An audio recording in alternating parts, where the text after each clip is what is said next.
दोस्तों, आप सभी लोगों का बहुत-बहुत स्वागत है हमारे इस यूट्यूब चैनल पे। तो जैसा कि आप सभी दोस्तों को पता है कि हम इस समय पर अपना बिहार का जो एस्टेट का पेपर सेकंड है उच्च माध्यमिक स्तर का, उसका दोस्तों हम क्या कहते हैं संपूर्ण पाठ्यक्रम पूरे विस्तार के साथ में और प्रामाणिक विषय वस्तु के साथ में कर रहे हैं। उसी क्रम में दोस्तों हमने कहा था कि सबसे पहले हम जो हमारे पाठ्यक्रम में रचनाएँ लगी हुई हैं, रचनाओं का अध्ययन करेंगे। तो दोस्तों आप लोगों को पता होगा कि हमारे पाठ्यक्रम में रचनाएँ दोस्तों लगी हुई हैं कि सबसे पहले कहानियाँ लगी हुई हैं। उसमें 6 कहानियाँ हमारे पाठ्यक्रम में लगी हुई हैं। तो हम सभी 6 कहानियाँ दोस्तों पढ़ चुके हैं पूरे विस्तार के साथ में और प्रामाणिक विषय वस्तु के साथ में। आशा करते हैं आप सभी लोग देख भी चुके होंगे वो वीडियो भी। अगर नहीं देखा है तो दोस्तों प्लेलिस्ट में जाइए और सबसे पहले चयनित कहानियाँ करके जो प्लेलिस्ट में बना हुआ है, उसमें खोलिए दोस्तों सभी 6 कहानियाँ जो हमारे पाठ्यक्रम में लगी हुई हैं, उनको दोस्तों पढ़िए पूरे विस्तार के साथ में।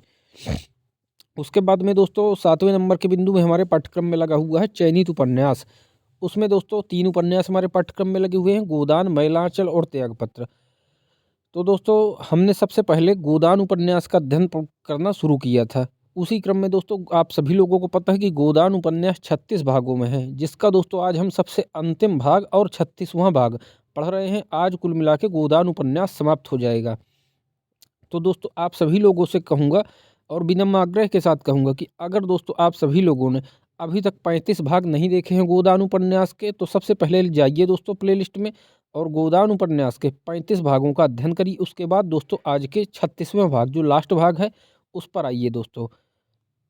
तभी आप लोगों को पढ़ने में मज़ा आएगा, क्योंकि 20 से पढ़ेंगे तो आप सभी लोगों को समझ में भी नहीं आएगा और मज़ा भी नहीं आएगा। और शुरुआत से दोस्तों प्लेलिस्ट में जाइए, वहाँ पे भाग भाग संख्या सब वीडियो में पड़ी हुई है। भाग 1, 2, 3, 4, 5 इस तरह करके 36 भाग हैं। तो सभी 36 भागों का वीडियो उपलब्ध है हमारे इसी यूट्यूब चैनल में प्लेलिस्ट में। तो जाइए दोस्तों और अध्ययन करिए गोदान उपन्यास के 36 भागों का संपूर्ण उपन्यास प्लेलिस्ट में पड़ा हुआ है। उसके बाद में ये दोस्तों करेंगे। उसके बाद हम दोस्तों गोदान उपन्यास के बाद हम कल से मैलांचल उपन्यास शुरू करेंगे पढ़ना, फणीश्वर नाथ रेणु जी का। तो यही दोस्तों कहूँगा कि अगर आप सब लोग चैनल में हमारे नए हैं तो चैनल को ज़्यादा से ज़्यादा सब्सक्राइब करिए, शेयर करिए, जिससे हमारा जो प्रयास है कि हिंदी साहित्य के लिए आप सभी लोगों को निःशुल्क हम हर चीज़ हर परीक्षा के लिए प्रामाणिक विषय वस्तु के साथ में उपलब्ध करवा सके। तो हमारा प्रयास दोस्तों सभी तभी सार्थक होगा जब आप लोग हमारा सहयोग करेंगे। तो आप सभी लोगों को सहयोग केवल इतना ही करना है कि हमारे चैनल को ज़्यादा से ज़्यादा शेयर करना है और सब्सक्राइब करना है, जिससे दोस्तों जितने ज़्यादा से ज़्यादा लोग हमारे देखेंगे, उतना ही दोस्तों हमारा भी उत्साहवर्धन होगा और हमें भी मज़ा आएगा पढ़ाने में। इसलिए दोस्तों आप सभी लोग जाइए और चैनल को शेयर करिए, सब्सक्राइब करिए ज़्यादा से ज़्यादा मित्रों तक, जिससे जो आने वाली आगामी परीक्षाएँ हैं, बिहार का स्टेट का तो हमने कहा था वो पूरा पाठ्यक्रम करवाएँगे। उसके बाद दोस्तों आप सभी लोगों को पता है कि ईएमआरएस में जो आज हमारे मित्र चयनित हुए हैं, उन सभी लोगों को बहुत-बहुत बधाई। ईएमआरएस का रिज़ल्ट आ गया है। अगर आप लोगों ने पेपर दिया हो, तो उसका रिज़ल्ट भी चेक करिएगा। टीचिंग और नॉन टीचिंग दोनों पोस्ट का आ चुका है। तो रिजल्ट भी जाके चेक कर लीजिएगा दोस्तों आप सभी लोग। आगामी परीक्षाओं में दोस्तों DSSB का है, टीजीटी पीजीटी का, यूपी का टीजीटी पीजीटी का एग्ज़ाम जो 2 साल से नहीं हुआ है उसका भी दोस्तों। और जून में दोस्तों नेट जेआरएफ का परीक्षा लगी हुई है। उसके बाद दोस्तों बीपीएससी की 24 अगस्त को जो घोषित हो चुकी है परीक्षा बीपीएससी के कैलेंडर में, वो दोस्तों परीक्षा। तो हम सभी परीक्षाओं की दोस्तों पूरे विस्तार के साथ में तैयारी कराएंगे। आप सभी लोगों को केवल इतना करना है कि हमारे चैनल को ज़्यादा से ज़्यादा शेयर करना है और सब्सक्राइब करना है। इतना सहयोग आप सभी लोग करिए दोस्तों। चलिए दोस्तों आते हैं गोदान उपन्यास के 36वें भाग में, शुरू करते हैं। 2 दिन तक गांव में खूब धूमधाम रही। बाजे बजे, गाना बजाना हुआ और रूपा रोध होकर विदा हो गई। दोस्तों रूपा की भी शादी हो गई राम सेवक के साथ में, जो छोटी लड़की थी होरी की। 2 दिन तक गांव में खूब धूमधाम रही। बाजे बजे, गाना बजाना हुआ और रूपा रोध होकर विदा हो गई, मगर होरी को किसी ने घर से निकलते न देखा। ऐसा छिपा बैठा था जैसे मुंह में कालिख लगी हो।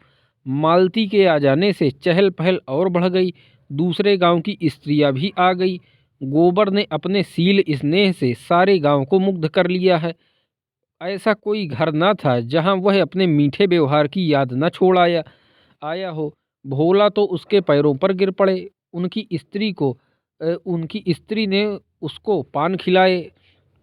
उनकी स्त्री ने, भोला की दोस्तों स्त्री ने, नौहरी ने, उनकी स्त्री ने उसको पान खिलाए और 1 रुपया विदा दी और उसका लखनऊ का पता भी पूछा। कभी लखनऊ आएगी तो उससे ज़रूर मिलेगी।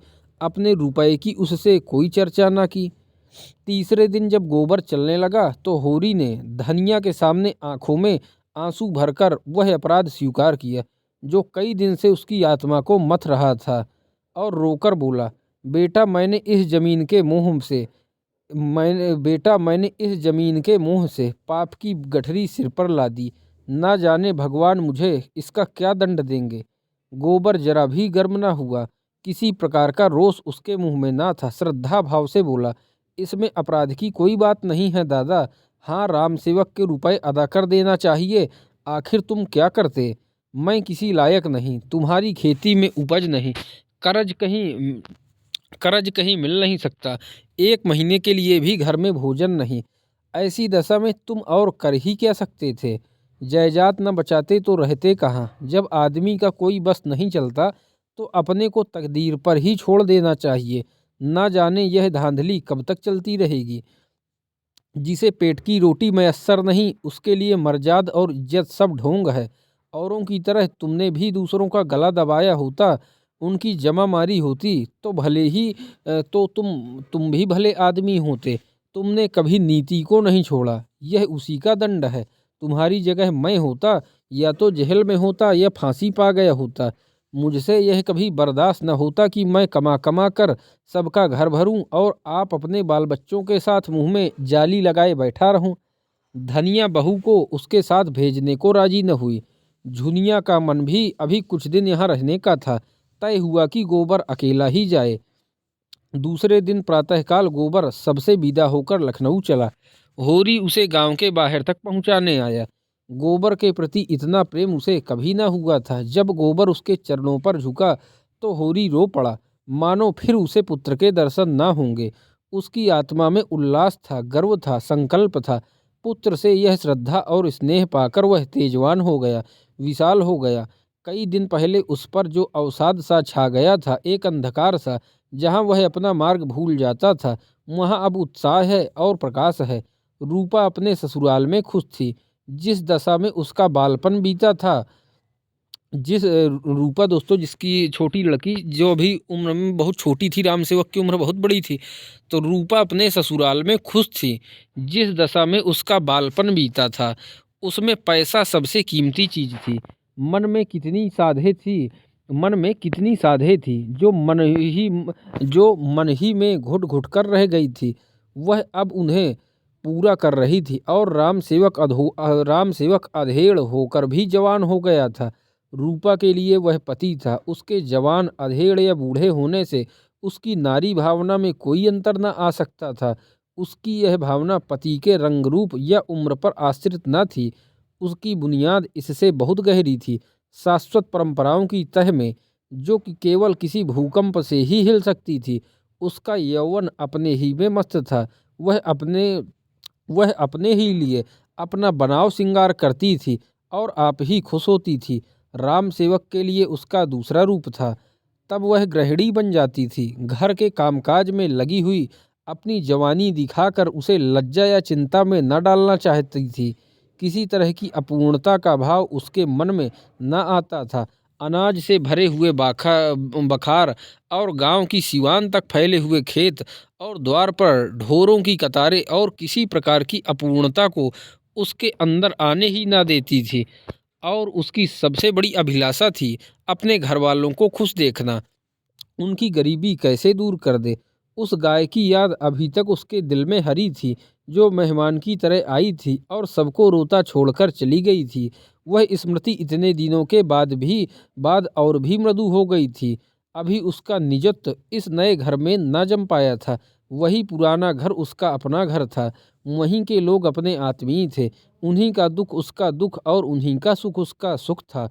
इस द्वार पर ढोरों का एक रेवड़ देखकर उसे वह हर्ष न हो सकता था जो अपने द्वार पर एक गाय देखकर होता।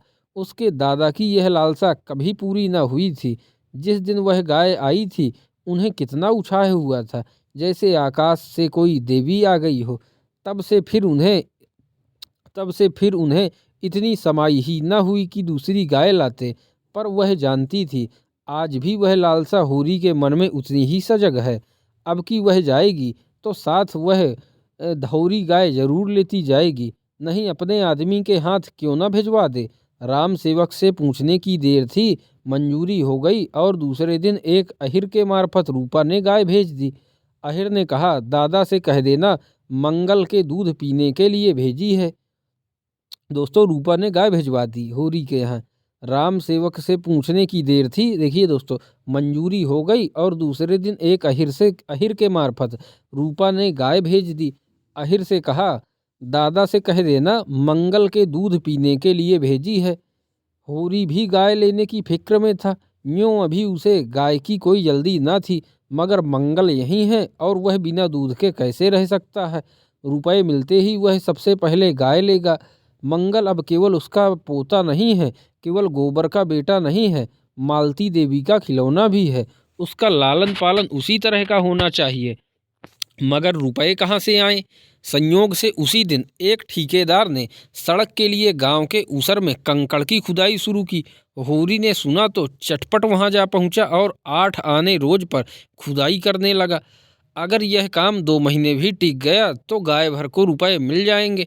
दिन भर लू और धूप में काम करने के बाद वह घर आता तो बिल्कुल मरा हुआ, लेकिन अवसाद का नाम नहीं। उसी उत्साह से दूसरे दिन फिर काम करने जाता। रात को भी खाना खाकर ढिबरी के सामने बैठ जाता और सुतली काटता। कहीं 12-1 बजे सोने जाता। धनिया भी पगला गई थी उसे इतनी मेहनत करने से रोकने के बदले खुद उसके साथ बैठी बैठी सुतली काटती। गाय तो लेनी ही थी, राम सेवक के रुपए भी तो अदा करने हैं। गोबर कह गया है, उसे बड़ी चिंता है। रात के 12 बज गए थे, दोनों बैठे सुतली काट रहे थे। धनिया ने कहा, तुम्हें नींद आती हो तो जाके सो रहो, भोरे फिर तो काम करना है। होरी ने आसमान की ओर देखा। चला जाऊंगा, अभी तो 10 बजे होंगे, तू जा सो रह। मैं तो दोपहर को क्षण भर पौड़ रहती हूँ, मैं भी चबेना करके पेड़ के नीचे सो लेता हूँ। बड़ी लू लगती होगी। लू क्या लगेगी, अच्छी छाह है। मैं डरती हूँ कहीं तुम बीमार न पड़ जाओ। चल, बीमार वह पड़ते हैं जिन्हें बीमार पड़ने की फुर्सत होती है। यहाँ तो यह धुन है कि अब की गोबर आए तो राम सेवक के आधे रुपए जमा रहें, कुछ वह भी लाएगा। बस इस साल इस ऋण से गला छूट जाए तो दूसरी जिंदगी हो। गोबर की अब की बड़ी याद आती है, कितना सुशील हो गया है। चलती बैर पैरों पर गिर पड़ा। मंगल वहां से आया तो कितना तैयार था, यहाँ आकर कितना दुबला हो गया है। वहाँ दूध मक्खन क्या नहीं पाता था, यहाँ रोटी मिल जाए वही बहुत है। ठेकेदार से रुपए मिले और गाय लाया। गाय तो कभी आ गई होती, लेकिन तुम जब कहना मानो। अपनी खेती तो संभाले ना संभलती थी, पुनिया का भार भी अपने सिर ले लिया। क्या करता, अपना धर्म भी तो कुछ है। हीरा ने नालायकी की तो उसके बाल बच्चों को संभालने वाला तो कोई चाहिए ही था। कौन था मेरे सिवा, बता। मैं न मदद करता तो आज उनकी क्या गति होती, सोच। इतना सब करने पर भी तो मंगरू ने उस पर नालिश कर ही दी। रुपए गाड़ कर रखेगी तो क्या नालिश ना होगी। क्या बकती है, खेती से पेट चल जाए यही बहुत है, गाड़ कर कोई क्या रखेगा। हीरा तो जैसे संसार से ही चला गया। मेरा मन तो कहता है कि वह आवेगा कभी न कभी जरूर। दोनों सोए। होरी अंधेरे मुंह उठा तो देखता है कि हीरा सामने खड़ा है। बाल बढ़े हुए, कपड़े तार तार, मुंह सूखा हुआ, देह में रक्त और मांस का नाम नहीं, जैसे कद भी छोटा हो गया है। दौड़कर होरी के कदमों पर गिर पड़ा। होरी ने उसे छाती से लगाकर कहा, तुम तो बिल्कुल घुल गए हीरा, कब आए? आज तुम्हारी बार बार याद आ रही थी, बीमार हो क्या?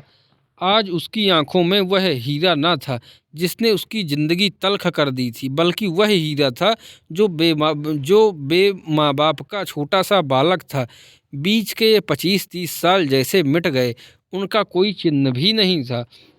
हीरा ने कुछ जवाब न दिया, खड़ा रो रहा था। होरी ने उसका हाथ पकड़कर गदगद कंठ से कहा, क्यों रोते हो भैया, आदमी से भूल चूक होती ही है। कहाँ रहा इतने दिन? हीरा कातर स्वर में बोला, कहाँ बताऊं दादा, बस यही समझ लो कि तुम्हारे दर्शन बदे थे, बच गया। हत्या सिर पर सवार थी। ऐसा लगता था कि वह गऊ मेरे सामने खड़ी है, हरदम सोते जागते, कभी आंखों से ओझल न होती। मैं पागल हो गया और 5 साल पागल खाने में रहा। आज वहाँ से निकले 6 महीने हुए। मांगता खाता फिरता रहा, यहाँ आने की हिम्मत ही न पड़ती थी। संसार को कौन मुँह दिखाऊंगा, आखिर जीना माना, कलेजा मजबूत करके चला आया। तुमने बाल बच्चों को, होरी ने बात काटी, तुम नाहक भागे। अरे दरोगा को 10-5 देकर मसला रफे दफे करा दिया जाता तो होता क्या। तुमसे जीते जी उरिन ना हूँगा दादा। मैं कोई गैर थोड़े हूँ भैया। होरी प्रसन्न था। जीवन के सारे संकट, सारी निराशाएं मानो उसके चरणों पर लौट रही थी। कौन कहता है जीवन संग्राम में वह हारा है। यह उल्लास, यह गर्व, यह पुलक क्या हार के लक्षण है। इन्हीं हारों में उसकी विजय है। उसके टूटे फूटे अस्त्र उसकी विजय पताकाएं हैं। उसकी छाती फूल उठी है, मुख पर तेज आ गया है। हीरा की कृतज्ञता में उसके जीवन की सारी सफलता मूर्तिमान हो उठ गई है।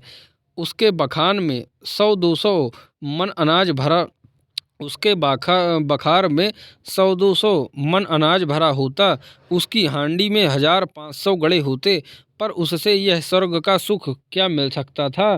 सिर पर हीरा ने उसे सिर पर पांव तक देखकर कहा, तुम भी तो बहुत दुबले हो गए दादा। होरी ने हंसकर कहा, तो क्या यह मेरे मोटे होने के दिन है। मोटे वह होते हैं जिन्हें ना ऋण की सोच होती, ना इज्जत की। इस जमाने में मोटा होना बेहयाई है। 100 को दुबला करके तब एक मोटा होता है। ऐसे मोटेपन में क्या सुख। सुख तो जब है कि सभी मोटे हों। शोभा से भेंट हुई, उससे तो रात ही भेंट हो गई थी। तुमने तो अपनों को भी पाला, जो तुमसे बैर करते थे उनको भी पाला, और अपना मर्जाद बनाए बैठे हो। उसने तो खेती बाड़ी सब बेच बाँच डाली, और अब भगवान ही जाने उसका निवाह कैसे होगा। आज होरी खुदाई करने चला तो देह भारी थी। रात की थकान दूर ना हो पाई थी, पर उसके कदम तेज थे और चाल में निर्द्वंदता की अकड़ थी। आज 10 बजे ही से लू चलने लगी और दोपहर होते होते तो आग बरस रही थी। होरी कंकड़ के झूमे उठा उठाकर खदान से सड़क पर लाता था और गाड़ी पर लादता था।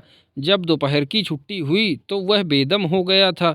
ऐसी थकन उसे कभी न हुई थी। उसके पांव तक न उठते थे, देह भीतर से झुलसी जा रही थी। उसने न स्नान ही किया न चबेना। उसी थकन में अपना अंगोछा बिछाकर एक पेड़ के नीचे सो रहा, मगर प्यास के मारे कंठ सूखा जाता है।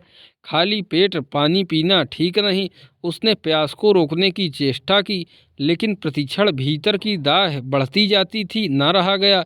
एक मजदूर ने बाल्टी भर रखी थी और चबेना कर रहा था। होरी ने उठकर एक लोटा पानी खींच कर पिया और फिर आकर लेट रहा, मगर आधा घंटे में उसे कै हो गई और चेहरे पर मुर्दनी सी छा गई। उस मजदूर ने कहा, कैसा जी है होरी भैया। होरी के सिर में चक्कर आ रहा था। बोला, कुछ नहीं, अच्छा हूँ। यह कहते कहते उसे फिर कै हुई और हाथ पांव ठंडे होने लगे। यह सिर में चक्कर क्यों आ रहा है। आंखों के सामने जैसे अंधेरा छाया जाता है। उसकी आंखें बंद हो गई और जीवन की सारी स्मृतियां सजीव हो होकर हृदय पट पर आने लगी, लेकिन बेकम, आगे की पीछे, पीछे की आगे, स्वप्न चित्रों की भांति बेमेल, विकृत और असंबद्ध। वह सुखद बालपन आया जब वह गुल्लियां खेलता था और माँ की गोद में सोता था। फिर देखा जैसे गोबर आया है और उसके पैरों पर गिर रहा है। फिर दृश्य बदला। धनिया दुल्हन बनी हुई लाल चुंदरी पहने उसको भोजन करा रही थी। फिर एक गाय का चित्र सामने आया, बिल्कुल कामधेनु सी। उसने उसका दूध दुहा और मंगल को पिला रहा था कि गाय एक देवी बन गई। और उसी मजदूर ने पुकारा, दोपहरी ढल गई होरी, चलो झौवा झौवा उठाओ। होरी कुछ ना बोला। उसके प्राण तो ना जाने किस किस लोक में उड़ रहे थे। उसकी देह जल रही थी, हाथ पांव ठंडे हो रहे थे, लू लग गई थी। तो दोस्तों, होरी की मृत्यु अब हो जाएगी। तो मृत्यु उसकी कैसे हुई? लू लगने से हुई। उसके घर आदमी दौड़ाया गया।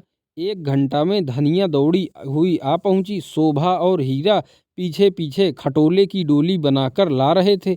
धनिया ने होरी की देह छुई तो उसका कलेजा सन से हो गया, मुख कांतिहीन हो गया था। कांपती हुई आवाज़ से बोली, कैसा जी है तुम्हारा? होरी ने अस्थिर आंखों से देखा और बोला, तुम आ गए गोबर। मैंने मंगल के लिए गाय ले ली है, वह खड़ी है देखो। धनिया ने मौत की सूरत देखी थी, उसे पहचानती थी। उसे दबे पांव आते भी देखा था, आंधी की तरह आते भी देखा था। उसके सामने सास मरी, ससुर मरा, अपने 2 बालक मरे, गांव के 50 आदमी मरे।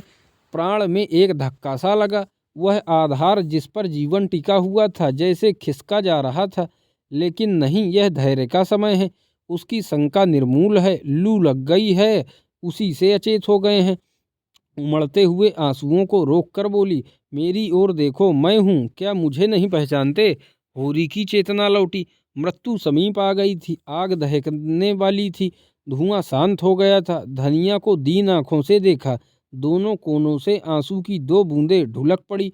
छीड़ स्वर में बोला, मेरा कहा सुना माफ करना धनिया, अब जाता हूँ। गाय की लालसा मन में ही रह गई। अब तो यहाँ के रुपए करिया करम में जाएंगे। रो मत धनिया, अब कब तक जिलाएगी? जब सब दुर्दशा तो हो गई, अब मरने दे। और उसकी आंखें फिर बंद हो गई। उसी वक्त हीरा और शोभा डोली लेकर पहुंच गए। होरी को उठाकर डोली में लिटाया और गांव की ओर चले। गांव में यह खबर हवा की तरह फैल गई। सारा गांव जमा हो गया। होरी खाट पर पड़ा, शायद सब कुछ देखता था, सब कुछ समझता था, पर जबान बंद हो गई थी। हाँ, उसकी आंखों से बहते हुए आंसू बतला रहे थे कि मोह का बंधन तोड़ना कितना कठिन हो रहा है। जो कुछ अपने से नहीं बन पड़ा, उसी के दुख का नाम तो मोह है। पाले हुए कर्तव्य और निपटाए हुए कामों का क्या मोह? मोह तो उन अनाथों को छोड़ जाने में है जिनके साथ हम अपना कर्तव्य ना निभा सके। उन अधूरे मंसूबों में है जिन्हें हम पूरा ना कर सके। मगर सब कुछ समझकर भी धनिया आशा की मिटती हुई छाया को पकड़े हुए थी। आंखों से आंसू गिर रहे थे, मगर यंत्र की भांति दौड़ दौड़कर अभी आम भूनकर पना बनाती, कभी होरी की देह में भूसी की मालिश करती। क्या करे, पैसे नहीं हैं, नहीं किसी को भेजकर डॉक्टर बुलाती। हीरा ने रोते हुए कहा, भाभी दिल कड़ा करो, गोदान करा दो, दादा चले। धनिया ने उसकी ओर तिरस्कार की आंखों से देखा। अब वह दिल को और कितना कठोर करे। अपने पति के प्रति उसका जो धर्म है, क्या यह उसको बताना पड़ेगा? जो जीवन का संगी था, उसके नाम को रोना ही क्या उसका धर्म है? और कई आवाजें आई, हाँ गोदान करा दो, अब यही समय है। धनिया यंत्र की भांति उठी। आज जो सुतली बेची थी उसके 20 आने पैसे लाई और पति के ठंडे हाथ में रखकर सामने खड़े माता दीन से बोली, मतई से, दोस्तों दाता दीन के लड़के से, मतई से बोली, महाराज घर में ना गाय है, ना बछिया, ना पैसा, यही पैसे हैं, यही इनका गोदान है। और पछाड़ खाकर गिर पड़ी। तो ये दोस्तों था गोदान उपन्यास। आप सभी लोगों ने पूरा गोदान उपन्यास देखा, 36 भागों में जो था। प्लेलिस्ट में जाइए दोस्तों, पहले भाग से 36 भागों तक अध्ययन करिए। फिर मिलते हैं किसी अगले वीडियो में, तब तक के लिए धन्यवाद दोस्तों।